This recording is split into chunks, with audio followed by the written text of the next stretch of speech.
Hey guys, so I'm making tea. I just finished my work day and I was thinking about something. So I get a lot of questions. A lot of people contact me or email me old videos. Sometimes they leave questions in the comment section. So I have like a lot of accumulated questions, and I thought this would be kind of fun if I do a FAQ, frequently asked questions kind of VR, like viewer request type of thing, and just answer some of my most popular questions. One of the most popular questions that I get is, how do you book a reading? So usually they're like, oh, um, are you a reader? Do you offer your services and things like that? And if so, like, how would you book a reading with you? So I'm going to give you an example. So this is like my recent video. If you click on, the description bar, it's gonna take you to there's a link right underneath the description bar of my video. And if you click on the link, it's gonna take you straight to my website. So it takes you straight to my website, and then you hit the corner there, and all you have to do is, it says home, store, about, updates, and contact. This will be where you contact if you have questions about my services, if you're looking to work with me. And right here underneath home is the word store. Just click on that and it'll take you to all my various services. Okay. So that's literally all you have to do. Just go on my website, click on the menu, click on store. It takes you to my shop where you could buy various spiritual, like you could buy readings from me, so on and so forth. If you're looking to get spell work done, I would recommend a pre-consultation. It's the same. My readings are basically, you can book a pre-consultation. It's the same price because my price are based on time sessions. They're not based on love reading, and you only have to stick to one topic. You can ask whatever you want in the readings. You literally book me for the time that you pay for. So if you want to ask me questions in the same reading about love, money, finances, it doesn't matter. It's your reading. I don't have prices for like, oh, you only get to ask me one question, or this is how much I charge for this topic or that topic or that topic. My readings include whatever you want. It's the same price for spiritual investigations too. Again, because I charge by the time, not by the type of reading that you would like. It's about time. The more time I put into a reading, because that's more work for me, the more I'm going to charge. So you can get a 10-minute package all the way up to an hour package, and then that's when it starts to get more expensive because your reading is longer. So I will answer as many questions as I can with the time that you have booked. Okay. The way that you can contact me, I just showed you when I went on my website. There's a contact part. You just click on that and you could email me and ask me more specific questions about my reading to make sure you know that I'm the right reader for you and things like that. Another question that I get a lot is, do you do email readings? No, I don't perform email readings. My readings are all live in real time, and they're via Skype. So once you book a reading with me, I'm going to email you, and as soon as I can. So if I don't email you right away, it's because I'm in a reading or something of that nature, because I do have other clients and things like that. I'm going to email you the instructions on how to pretty much book your reading. You know, what you would have to do in order to get your reading done. So that would include downloading Skype. I do offer to some people a phone call reading, because not everybody has access to the internet and things like that. I've had older clients that are not tech savvy, or just people that are not comfortable with that. I also can do face-to-face video reading, or I can have the camera off, because some people, it's hard for them to concentrate if they're looking at me on camera. So I can offer a off the camera Skype reading, or by phone. Now the telephone readings are only within the United States, because I do not, it will cost me too much money to do international phone call readings. Okay, so that's basically the answer to that. What can I ask in a reading? You can ask me whatever you want. The only things I don't read on are basically like, so when is such and such person gonna die? I don't like to give time frames on death. And I don't like to, I think that's about it. I just don't read on death. I do third party readings. I read about the intentions of others. I don't judge anybody, so pretty much we can read about whatever you want. I just don't like to predict death. I don't like to play God and be like, yes, this person's gonna die in 3 months. Even if I see that, I don't want to say that because who wants to know that they're gonna die in 3 months? You know what I mean? So those kind of readings I'm not into. Um, do I perform mediumship? So when it comes to mediumship, as another frequently asked question, yes, I am a psychic medium, but in my culture, we do not disturb the spirits unless they want us to talk to them. So if someone's meant to talk to you, they're going to come through to you in a reading, in a regular reading. And so that's how I do it. I don't set up a reading just for mediumship because I have to protect myself and my children. And there's a lot of false spirits that to pretend to be other spirits, and that could have dire consequences. So I respect the dead. You know, I am a shaman, so I do respect the ones that pass to the other side, and I let them come through if they want to come through. And that has happened in reading. So it's something that naturally happens, and I know that that's the actual spirit that's coming through voluntarily and things of that nature. Yeah. Let's see. And again, you can ask whatever you want in your reading. Another question that I get a lot too is, do you perform readings that let you know what spirits want to work with you? And yes, these are called spiritual investigative readings or spirit court readings, and I do perform those. They are the same price as every other kind of reading. All my readings are the same price, whether it's a spiritual investigation, whether it's a reading that you just want to focus on love or finances or money or whatever, or if you want to mix all that together, that is perfectly fine. You are booking me for a set time. Just be aware that if you're going to ask a lot of questions, you may have to book more time so that I can ensure that I will answer all your questions. I will try to answer as many questions as I can for the time that you have allotted. Okay, so make sure that you pick the package that's going to fit your needs and it's going to be suitable. Okay, so I was just checking on my tea because I'm drinking some nighttime tea. I'm going to get into my PJs after we're done with this video and pretty much going to bed soon. Okay. Another question that I get asked a lot is, show me your altar. I want to see your altars. I don't show my altars because I am part of a closed tradition and I am sworn to secrecy. And I'm going to be honest, when I've tried to film in my spirit room and I accidentally have the altars in the background, something always happens to the video. I did a video a while ago.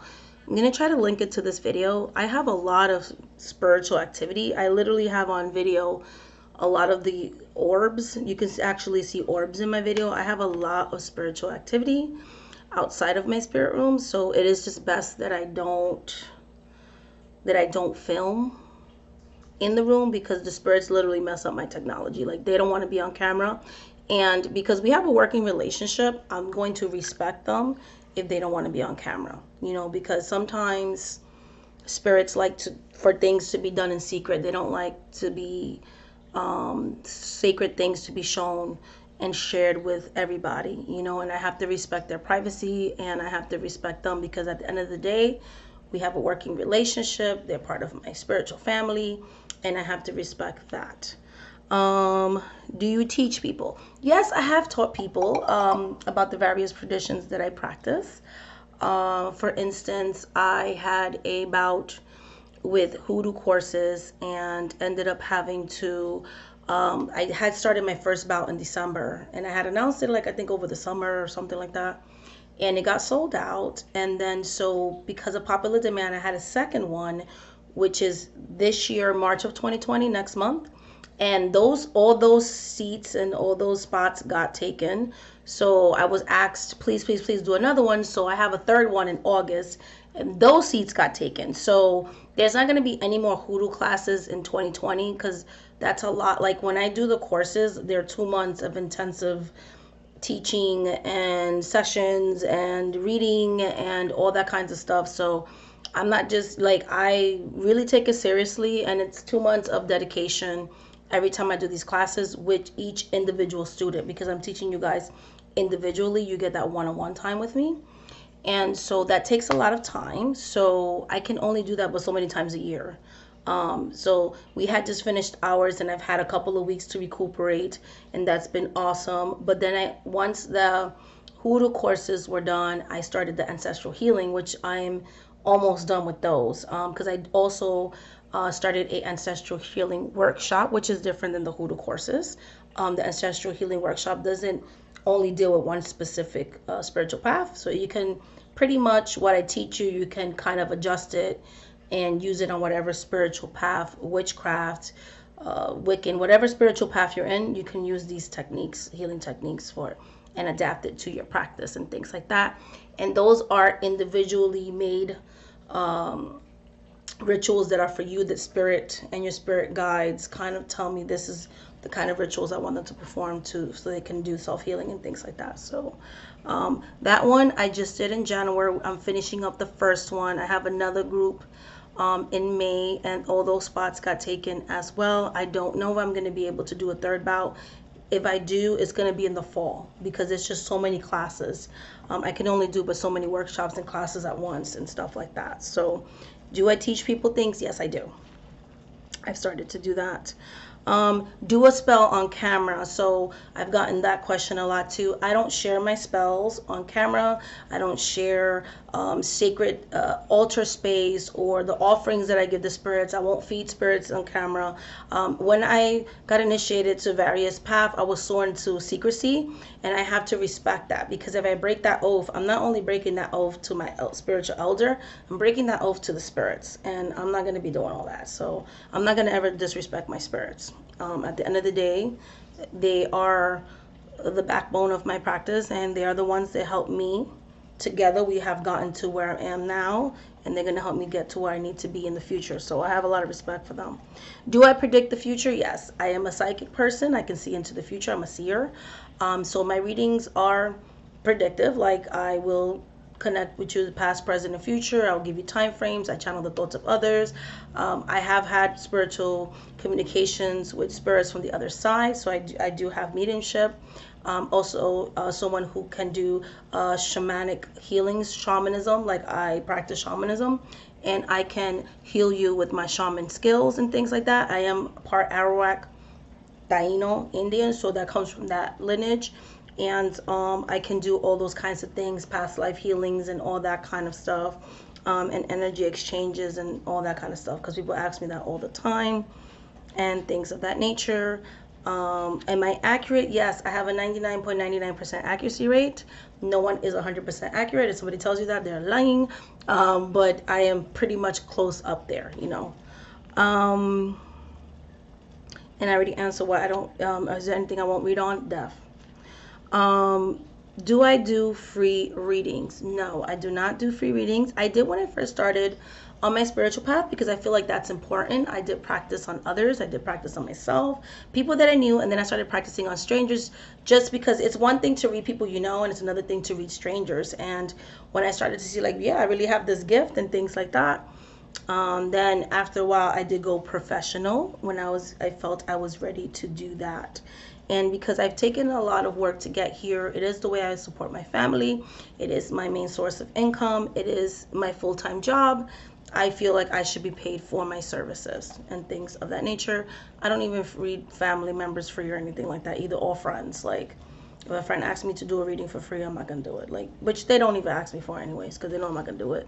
And I have psychic friends that I've never asked for a free reading. Like, I pay them to read me, they pay me to read me, and we respect each other in that way. Because when I first started, I used to let people like exchange readings with me, and I noticed I would do all these in-depth readings with them, and they will give me like a very one short yes no answer, or they'll say they'll do a reading exchange and not do a reading exchange, or to be honest, like, they started to literally drain me to the point where I couldn't even like work on clients, because they were like stalking me for free readings and stuff. So I just learned to salvage friendships. You know, one, I don't usually tell new friends that I do this for a living in the first place.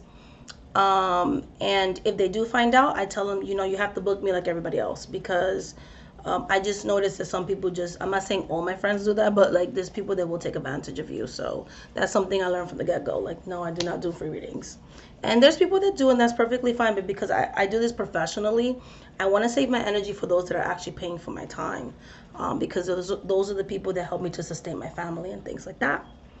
Do I do face to face readings? So basically, do I perform readings in my home? No. I used to when I first started. I stopped doing that for legal reasons. If something happens on my property, I'm not trying to get sued by somebody. And I feel like it's very disruptive to my family life. Whereas Skype is different. Like you can still see me. It's as if I'm physically there with you. I feel like it's the same thing. I could read you through the phone. I could read you, pretty much not looking at you. I work the psychic hotline, so I don't need a person to physically be there. I'm just as accurate if you were in my face, or if you have no video feed or you have a video feed, it's the same thing. So no, I don't do in-person readings, but I do face-to-face reading via Skype. Am I writing a book? I wrote a workbook to my hoodoo courses, and I have some reading material for my ancestral healing courses. But those books are, one, they're copyrighted, and two, they're only shared with my students. I don't feel at this time that I'm gonna publicly publish my books. My rituals and things are so sacred to me. I'd rather keep it within a small group of people. I just feel like in secrecy lies power, and I'm not comfortable sharing such sacred things in such an open space. I know there's people that do that, but that's something that just doesn't resonate with me, and I always try to be authentic and do things that do. I don't want to do things that make me feel bad or make me feel uncomfortable, just for, making other people happy, but I'm not making myself happy. Do I practice Santeria? So I have a Santeria background. My Orisha videos have been disabled, the comments and anything about Orishas, because a lot of people think that the only path that serves Orishas is necessarily Santeria, and it's not true. All these religions come from Ifa. So Ifa is directly from Africa. And then you have, from the African diaspora, you've had like Candomblé, Umbanda, Palo Mayombe, Santeria, Regla de Ocho, Lucini, so on and so forth. I can go on forever. And they all have, Orishas and things like that. I do come from a family that has practiced Santeria. I did get lower initiations into Santeria, but I realized when I was getting these initiations, that was not the particular path for me. So yes, I do have knowledge about the Orishas. I can help people learn to serve the Orishas and things of that nature. I still serve the Orishas. I still have Orisha altars in my home, and I still work with the energy. I just don't work with Orishas in the Santeria path, because what ended up happening is I feel like everything happens for a reason. So when I first got into spirituality again, because I grew up I grew up a lot in voodoo, and I grew up a lot in Santeria. A lot of that stuff scared me because people would not explain to me what they were doing. So I went into Christianity. From Christianity, I went into the New Age. And from the New Age, I went into Espiritismo. And that was good for a while. And then it evolved into, Wicca. I studied Wicca, paganism for a little while. I practiced that. And then I just didn't feel like it was right for me. So then I went back to Santeria. I had a babalao. I was getting my lower initiations, all these kinds of things. It just wasn't right for me. Like, it wasn't the path for me. If you want to message me privately, but I'm not going to say why on YouTube, because I just know how certain people are, and I'm just really not trying to be fighting in the comment section. But pretty much that's what happened. And I just felt like it was going to hinder where the spirits wanted to put me. So I still work with a tradition that serves the Orishas. And I found that Haitian Voodoo, they serve the Loas. And in certain regions, they also serve the Orishas. So everything goes by lineage, because I have lineage to the Orishas. And I have a bloodline to the Dahomey because I am a mixed-raced person. I can serve both. And I do serve the Orishas the way you're supposed to, separately from the Loas. I don't mix and mash them together. You know what I mean? So those are separate practices. And in Southern Conjure, in certain regions, they also served the Orishas and things. So I do practice Conjure. And I practice voodoo, Haitian voodoo. So I serve both the laws, the orishas, the ancestors, the saints, angels. I work with all that stuff in their respected traditions. But I am not a practitioner of Santeria.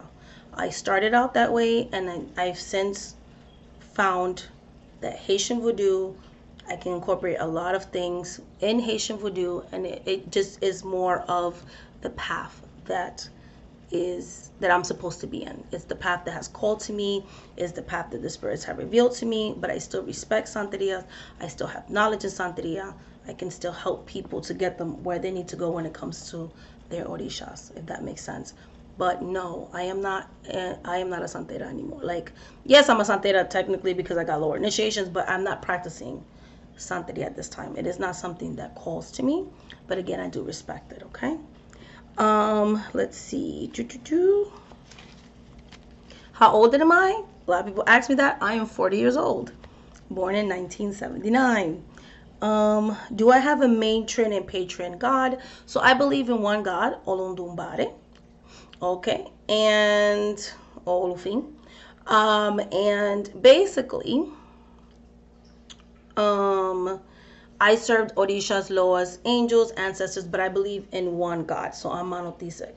I don't believe in Loas being God and goddesses. I don't believe in Orishas being God and goddesses. That is more New Age, and I've said it a million times already. Traditionally, they were never seen as that because in Africa, where these religions came from and these spirits came from, in the tribes that they came from, they believed in one God. So that there you go. Okay. How much do I charge for my readings? Again, it's time session, so the price varies from how much time you're going to actually book with me. So it's not topics. My readings don't go by topics. You can ask whatever you want for your allotted time. So my sessions are timed and in live via Skype or phone if you're within the United States. Will you show your spirit room? No, because again, like I said previously, the spirits like to mess with my technology. Oh, a lot of people asked me when I first started YouTube why I was knocking, because I had mentioned that I knock on my spirit room. So when someone goes into your bedroom, whether it's your kids or something like that, and your family member, I was always raised you're supposed to knock before you go into somebody's room because somebody's bedroom is their sacred space. So if I give the spirits a bedroom, if I give the spirits a room, in the same way that I would want somebody to knock on my door, just to make sure I know they're coming in, I give that same respect to the spirits. In Haitian culture, we do knock on the door before we enter the room for the spirits. Do I talk to ghosts? Yes, every day, all day. I'm a psychic medium, so that's been my whole life. Do I read reversals and tarot? Yes, I do read reversals and tarot. I feel like even though the cards have 78 cards and they all have the positive and negative cards, I used to believe that you didn't have to read reversals, but reading reversals really speaks to me. I feel like it actually has enhanced my readings, enhanced my intuitions, and I definitely do that. And yes, the next question is, do I provide time frames? Yes, I do, and most of the time they're accurate. Do I use multiple decks when I do readings? No, I do not. Not really. Mostly tarot.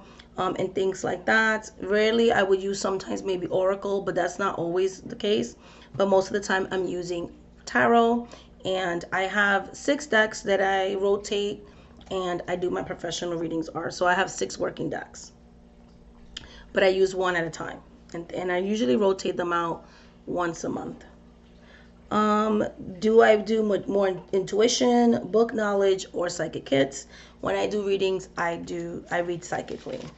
And next question they always ask me, are you going to teach tarot? At this time, I'm not really passionate about teaching anybody how to read tarot. There's so many people on YouTube, there's books and things like that that teach people how to read tarot. I'm going to be honest, it's not really a passion of mine. I've tried to teach people divination and it's just not my thing. I think I'm more of a doer than a teacher when it comes to tarot, to be honest. Let's see. Oh, this question made me laugh, but I've gotten it a lot, especially in private messages. Is voodoo evil? Do you drink blood? No, I do not drink blood, and no, voodoo is not evil. In voodoo, we believe in walking both the right and left-handed path. We believe in light and shadow, darkness, and things like that, and that everything has its place because If you don't have, if you only have positive or you only have negative in the world, then there isn't any balance. So I walk between light and shadow. Okay. And I am a worker that works both hands. I know how to do both things, because if I'm going to work for somebody professionally, I need to know how to do both things. When you're starting out, it's good to learn the positive and the healing and the protection. But once you're actually going professional and you've been doing it for years and stuff, then it's okay to learn the more darker aspects of things, because I feel like that creates balance. Okay, so what are you, anyways? I get that a lot, and usually that is racial. Like, what is my ethnic background? So I am Puerto Rican and Haitian. So there you go. So that has been my video to answer frequently asked questions. I might do this in the future if you guys want. You can just I might do this, like, we're getting close to 3,000 subscribers, so maybe for the 3,000 subscribers, maybe I'll do a live stream and you guys can ask me questions. You can post questions in the community where I make the community comments and stuff, and then I'll take some of those questions and then maybe I'll answer them via live stream or something next time. But because we're almost at, like I said, 3,000 subscribers. Yay! All right, guys. So much love, so much light, so much blessings. If you actually survived this long video, thank you for watching. And until the next video, guys, bye.